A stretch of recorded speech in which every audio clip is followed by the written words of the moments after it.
Oh, hello friends. Have you been on the internet? Listen, don't go on the internet. There are all sorts of shenanigans and a real cacophony of opinions on the FX5. Typically with Sony, I get cameras on the day of the launch, not before, because those models are dedicated to their sort of big influencers, and rightfully so. I'm actually going to point to some of those reviews. We'll get to that in a moment. But there is an advantage to actually getting a camera after everybody else. Namely, I can just sit back and watch the fireworks, which gives me an opportunity to see the global response and understanding of what the FX5 is or isn't, and then speak directly to that. Nope. My aim, as always, is to give you, the viewer, my perspective on the camera by indicating who I think should own it and those who I think do not need to. I have an FX3, so much of this video is going to be comparing to that camera, but I also discuss a bit of how it compares to the other competing cameras, plus two other significant attributes that I haven't seen any other video mention. And I want to underscore that I am not the keeper of facts. I am merely a purveyor of opinion, namely mine, which I arrive at through observation, personal experience, and testing. There are other people with equally valid opinions that don't match mine. This video is going to be more philosophical and not so much a detailed technical review. Those have already been done and done very well. And I'm actually going to link to 4 of those in the description below. CVP and Philip Bloom in the UK, and Canada's own Matty Hapoya, and Gerald Undone, who I'm told is actually now done. All right, I'm done with the yap. Let's go. I know a lot of people wanted this to be an FX3 version 2, but it's a very different product. If you've used a proper Sony cinema camera from the FX6 and up, then you'll understand that this is much more a part of that system than the Alpha system. In fact, the entire way you interact with this camera is a Sony production camera. The only thing it shares with an Alpha camera is potentially the sensor. Whereas the FX3, 30, and 2 are distinctly Alpha cameras, just in a different box. If you first understand this, then everything else begins to make a lot more sense. Alpha shooters don't typically love the Sony production camera menu system, but that is just simply because they're not used to it. Once you get used to it, I do find it to be much easier to use. The problem with mirrorless cameras is that there isn't really enough real estate on the camera to make using it easy. So many important features require diving into the menu for what ends up being just a single button on a production camera. The FX5 does its very best to solve this. From the replication of the Venice sub-display, aka the Big 6, to the 2-level menu also ported from the Venice, and the user screen. On the FX5, I almost never had to go into the actual deep menu, which is not something I can say for the FX3 or any Alpha cameras. And so if you are a working professional, that matters a great deal. I'm certain that a good portion of you dream of a day where you may get to shoot on a full cinema production camera like the Sony Venice or the Arri Alexa, and I am telling you, my friends, that this day is here. If image quality is what you care about the most, you more or less have a Venice in your hands with the FX5. The only way that this camera can get any better is it would have to match the Alexa 35's 7-stop headroom. However, the Venice only has a 4-stop headroom. And so does the FX5, which is incredible. You can be 4 stops overexposed on the FX5 and reel it all back in. Do you know what also can handle 4 stops over? The FX3, the Panasonic S1 II, the Canon C50. So latitude is not the reason to specifically purchase the FX5. It used to be that Sony were the innovators and everyone had to play catch up, which is what I think many were expecting. But this isn't really the case anymore. In fact, what you're seeing here is Sony being a little stubborn. Some of the more abrasive comments online have been about how the FX5's features existed in a few cameras already, like the S1 II, C50, Nikon ZR, etc. And why weren't we all as enthusiastic? You know where this is going, don't you? Now, I've read that Sony just put the open gate feature in this camera to quell an uprising. But the question is, do we actually need open gate? Oh, and there are people on the internet that have an opinion about this. And I'll be honest, I use open gate from time to time. I like the aspect ratio, and it makes it easier to frame for that aspect ratio when you shoot in that aspect ratio, of course. and I'm also sometimes just too lazy to do the chop, chop, chop in post. Also, there's an argument to be made about it being better for multiple cut downs, so you can do a 16:9 and then you can do a vertical for social and so on and so forth. So there's some really useful power there. But do I ever find myself in a situation where I need open gate? And the answer to that is almost certainly never. Where you're going to find it's most useful is with anamorphic, allowing you to leverage the full sensor for maximum resolution. I only have 1.33 times anamorphic lenses, which are better suited to 16:9 sensors, resulting in a true 239:1 cinemascope ratio. Using that same anamorphic ratio on open gate actually just gives me a 2:1, which is closer to DCI, but keeping with the image distortion of anamorphic. It's nice to have this option now, for sure, but it's still a little imperfect because the sensor on the FX3 is a 3:2 sensor, not a 4:3, which means that if you're using a classic 2 times anamorphic, you're gonna end up with too wide of an image at 3:1. Whereas this sensor is best for a 1.5 times anamorphic. Now, the Sony Venice actually has a mode that is a 4:3 mode, but I do understand exactly why they would have excluded it from the FX5. Now, I'm not here to tell you whether you need open gate or not. I'm just saying that a gross majority of the users probably don't need it.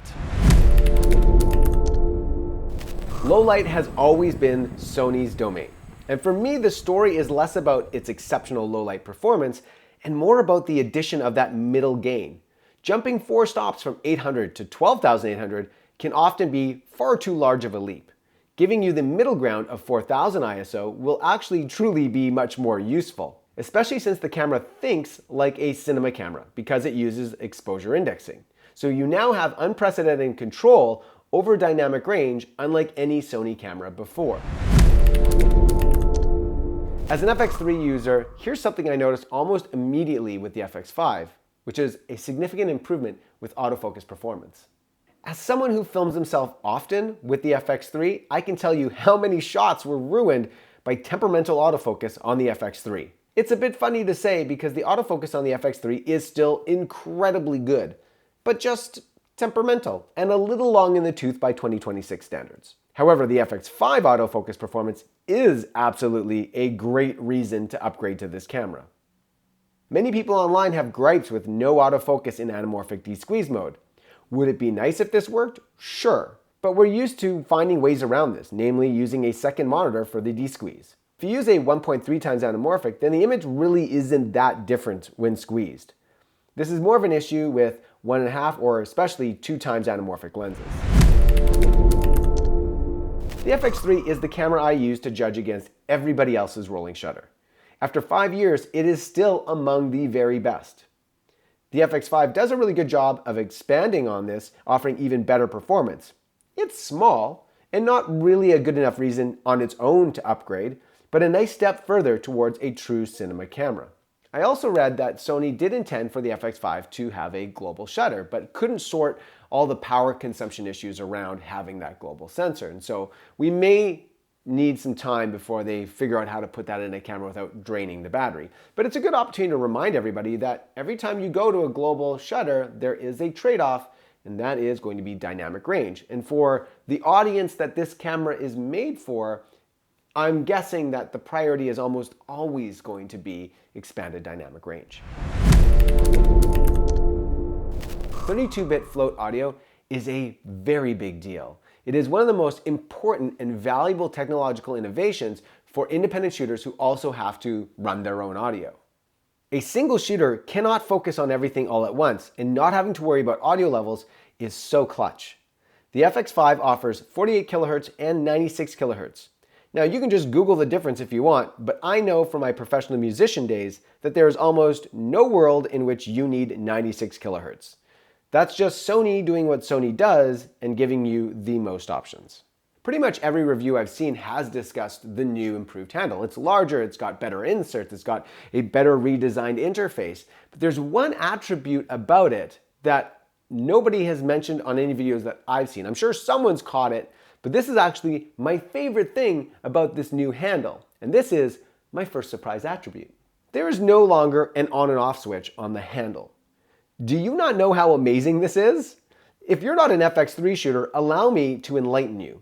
If you install the handle on the FX3 for operating, but say you wanted to use the onboard camera microphone and you're not monitoring the audio with headphones, you're just using it to collect ambient environmental sounds, and then you only realize after the shoot that the handle was selected to on, which cuts the onboard microphone. So you end up with zero audio. Now you can use this handle without having to remember to turn it on. Chef's kiss. Mwah.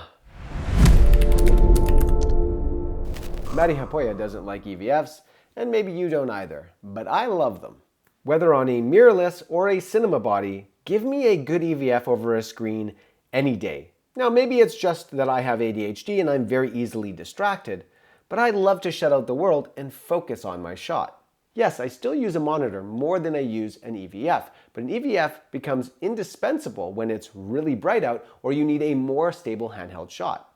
Adding a third point of contact, your face, is also a hallmark of stable camera operating, something I learned early on with production and ENG cameras. There is a little bit of a challenge if you want to use the EVF and the audio handle, especially if you want to record 32-bit forward audio because they go in the same spot. Now, this has been rectified, sort of, by Mid-49. Mid-49 created this really nice rig system to give you the best of both worlds. I am hoping that they also make an adaptable cage in the future. Alongside the new alpha cameras like the A7 V and the A7R6, the FX5 features dynamic active stabilization as well as an improvement in roll stabilization. All very good, and I do see a small improvement overall against the FX3. Though there are aspects of dynamic active that I don't love, which are all these slow adjustments and excessive crop. It can also be a little herky-jerky at times. And for this reason, I feel that dynamic active is best for straight walking and not actively panning the camera around. What I do love about Sony is that the gyro metadata is kept on the XML sidecar files, so you can apply various amounts of this same stabilization later in post through Catalyst Browse or Catalyst Prepare. It is an extra step, yes, but I like that you have more control than committing to excessive stabilization in camera. Much of the online noise around internal RAW has been about the fact that there's many cameras that have had this for quite some time now, like Canon, Panasonic, Nikon, and Blackmagic. But it's the X-OCN special sauce that Sony has, especially in the FX5, that makes shooting internal RAW for the first time ever an actually reasonable choice, with maybe the exception of Blackmagic's B-RAW, which, depending on the compression, is actually quite good. Here's an example. When I did my review for the Nikon ZR camera, I shot red code RAW for 2 days, very sparsely and minimally, and I still ended up with 2 terabytes of footage. And I thought to myself, hey, this is a great feature, but no thank you. I've shot 2 films, a couple music videos, and a bunch of commercials on the Sony Venice, and I've never used anything but X-OCN LT. Because if there's something Sony does really well, it's compressing their RAW. Honestly, I think it's witchcraft. And the FX5 goes even further, giving you compressed versions C1 and C2, and the differences are very minor. But the media savings are even more immense. Up until recently, most people have been very content shooting with H.265, H.264, or ProRes, or some version like that. So the question is, do we really need RAW? And there is a couple really good reasons to actually shoot in RAW. In my opinion, the most compelling reason is simply that you can change your exposure indexing and your white balance in post. So if you are rushing and you make a mistake in one of those things, you will still likely end up with usable footage. And with a 4-stop of overexposure headroom, that's a lot of wiggle room for error. RAW, and this is an important distinction to make, does not change the latitude of your camera, nor does it allow you to change your ISO in post, only your exposure indexing. It is just raw sensor data, and it's saying, here you go, do with it what you will. If you are exposing or balancing correctly in S-Log, then you will see no benefit to shooting RAW. There is an exception that if you want to start out with the least amount of compression artifacts as possible, which is worth it for commercials or films that will play in a theater, yes, absolutely shoot RAW. But for videos that end up online, there is little evidence that it holds much value. I'm sure some of you will disagree. Have at it. There's one more thing that no review I ever watched mentioned, and it's not necessarily a minor thing, but it's not a major thing either, although it's kind of a major thing to me. What frustrates me about all multi-directional flip-out screens, when you turn it towards yourself, the screen direction is oriented to the back of the camera until the very last second. If you are looking anywhere except directly at your camera lens, you can't manipulate the screen without it flipping upside down. To be fair, the FX5 still does this, but there's a little workaround. If you pull out the screen frame and tilt it up, it tricks the screen, and now you can tilt up the flip-out screen, but the image is still right side up. I can't tell you how much I like this, and I can't be the only one that is frustrated by all the other flip screens. All right, enough fun and games. Time to drop in to my cave of grievances. None of these are all that serious. They're just my opinion, so please take them with a grain of salt, but it is cathartic to complain just a little bit. Because there's a new battery, you get a new battery charger with the camera that is a 2-bank battery charger, which is great. It's the same one that you get with the A7R6, which I also had the same problems with. It is very fussy. With all my other cameras and chargers, I can use just about any USB cable and any power block. Not so with this one. Oh no, the only thing in my house that will make it work is my portable battery bank. Not any of my box of chargers, nor my computer. For environmental purposes, which I support, they don't include a charging cable or a power block, but you will need a block that pushes 45 watts or higher. If you don't have an appropriate cable and power block, then the good news is that you can still use any cable or power block, just charging the battery through the camera. That seems to still work. Sony's layout relative to their record modes is a bit confusing for those who don't shoot with true Sony cinema products. For someone renting an FX5 for a day, they might be confused a little bit by the layout or to discover that their 5K is actually 4K. Not to mention how often changing frame rates or imagers requires the camera to reboot. It's an unusual experience for a small mirrorless camera. Gone is the point white balance of the alpha cameras. Now you have a global white balance function which works well, but you just need to get used to this new approach and how white balance is stored and manipulated within the camera. In some instances, it feels easier than the FX3, and other times it felt unnecessarily complex. Like all cameras, there are things that will continue to perplex and annoy, but those things are also solved with time and familiarity. There is one question that lingers. Is this the end boss? The final, dream Sony camera? Or is it too little too late, with potential users already left for brands like Panasonic, Blackmagic, or Canon? I'd like to remind the audience about how trash talk the FX3 was when it was released. And yet, despite the competition, it has become and still is one of the most ubiquitous production mirrorless video cameras of all time. And so this polarizing response online to this camera is absolutely unsurprising to me. There are reasons to love this camera, with its improved user interface, autofocus, and compressed internal RAW. However, if you're someone that feels like, say, your FX3 is already doing the job for you, well then I'm unclear how much you're going to appreciate having to spend $7,000 Canadian for features that may or may not have an impact on your work. On the other hand, if you see yourself going more in the direction of serious commercial and narrative work, then by all means, this is the product to have because it pairs seamlessly with the Burano and the Venice. This is the very first time Sony has placed production cinema camera infrastructure inside of a mirrorless body. This isn't an alpha camera in a different box.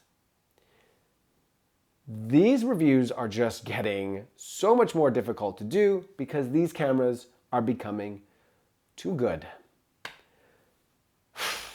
All right, for me, for now, I'm out. Peace.